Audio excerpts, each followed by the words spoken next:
नमस्कार, मेरा नाम राकेश बाबू। मैं एक मोटिवेशनल स्पीकर और जनरली मैनेजरियल इफ़ेक्टिवनेस के ऊपर वीडियोस बनाता हूं। आज की इस वीडियो का टॉपिक है पावर ऑफ सिनर्जी और इस कॉन्सेप्ट पावर ऑफ सिनर्जी को एक्सप्लेन करने के लिए मैं आपके सामने एक छोटी सी कहानी प्रस्तुत करना चाहूँगा। ये कहानी एक अरब देश की है और उस समय की है जिस समय कोई व्यक्ति कितना रिच या अमीर है इस बात का इंडेक्स उसके पास कितने एनिमल्स हैं इस बात से लगाया जाता था।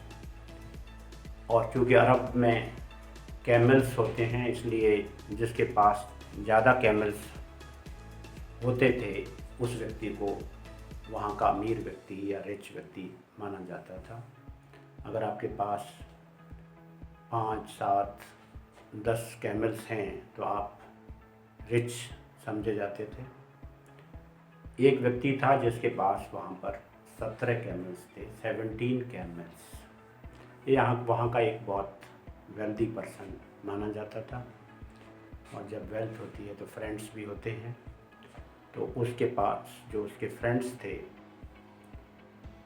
वो उसको एडवाइस करते थे कि भाई आपके पास इतना वेल्थ है और आपके चूँकि 3 लड़के हैं तो आपके जाने के बाद इन कैमल्स का किस तरह से डिस्ट्रीब्यूशन होगा, तो आप अपनी एक वसीयत कर दीजिए। ये व्यक्ति पहले तो काफ़ी दिनों तक उनकी बात को अनसुना सा करता रहा कि इसकी जब आवश्यकता होगी तब हम इसको वसीयत कर देंगे। लेकिन कुछ समय बाद उसने अपनी एक वसीयत लिख दी और अपने दोस्त लोगों को भी बता दिया कि मैंने ये अपनी वसीयत बना दी है।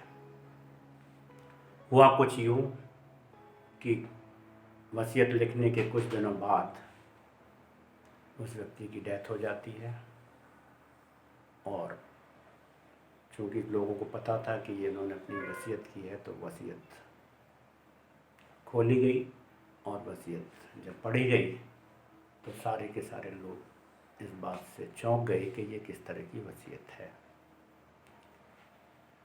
आप भी उसके बारे में जब सुनेंगे तो आप भी कहेंगे कि ये किस तरह की वसीयत लिखी गई है जिसमें कोई क्लियर कट डिस्ट्रीब्यूशन नहीं है।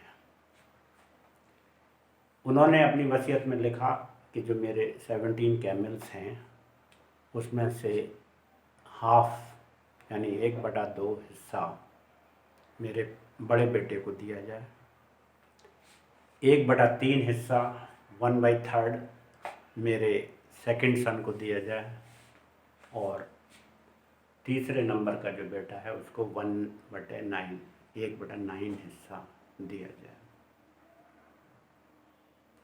लोगों ने कहा कि ये इसको किस तरह से इम्प्लीमेंट कर सकते हैं। 17 का हाफ 8.5 होता है या 1/3 भी नहीं हो सकता, 1/9 भी नहीं हो सकता। किस ये फ्रैक्शंस में कैमल्स को किस तरह से किया जाए और इसको तो लोगों में विचार विमर्श होता रहा और इस समस्या का कोई समाधान नहीं निकल रहा था। क्या आप इस जो वसीयत की इम्प्लीमेंट करने के लिए आपके पास कुछ समाधान है, कुछ सॉल्यूशन है? वहाँ पर भी जब काफ़ी विचार विमर्श होता रहा, लोगों को समझ में नहीं आ रहा था कि किस तरह से इनका कैमल्स का डिस्ट्रीब्यूशन इन 3 बेटों में किया जाए। तभी किसी ने सुझाव दिया कि यहाँ पर एक बुजुर्ग व्यक्ति हैं जो कि एक इंडियन ओरिजिन से हैं और वो काफ़ी बुद्धिमान हैं और उनको समस्याओं के समाधान में काफ़ी रुचि है और काफ़ी अच्छी तरह से उनका समाधान करते हैं। तब लोग मिल कर के उनके पास गए कि साहब इस तरह की समस्या है, एक वसीयत है, 17 कैमल्स हैं, 3 बेटे हैं, पहले बेटे को आधा हाफ, दूसरे बेटे को 1/3, तीसरे बेटे को 1/9, तो इसको किस तरह से किया जाए। उस व्यक्ति के चेहरे पर एक मुस्कुराहट आती है। ने कहा ठीक है, इस समस्या का मैं समाधान आपको बता देता हूँ। उस व्यक्ति के पास एक कैमल था। उसने कहा देखो मेरे पास एक कैमल है, मैं अपना कैमल इन्हीं कैमल्स में मिला देता हूँ। तो टोटल कैमल्स अब 18 हो जाते हैं। अब आप इसमें से हाफ कैमल्स बड़े बेटे को दे दें, 1/3 कैमल्स यानी 6 कैमल दूसरे बेटे को दे दें, और 1/9 यानी 2 कैमल तीसरे बेटे को दे दें। टोटल हो जाता है 9 + 6 + 2 यानी 17 कैमल्स। जो एक कैमल बचता है वो मेरा कैमल था, वो मुझे लौटा दिया गया। सभी लोगों ने इस समाधान को स्वीकार किया और उसी तरह से उन्होंने डिस्ट्रीब्यूशन कर दिया। इस कहानी से हमें एक जो लेसन मिलता है, उस शिक्षा मिलती है कि हम आपसी सहयोग, आपसी तालमेल, आपसी कोऑपरेशन से समस्याओं को सुलझा सकते हैं, उनका समाधान कर सकते हैं, और इसी को पावर ऑफ सिनर्जी कहा जाता है।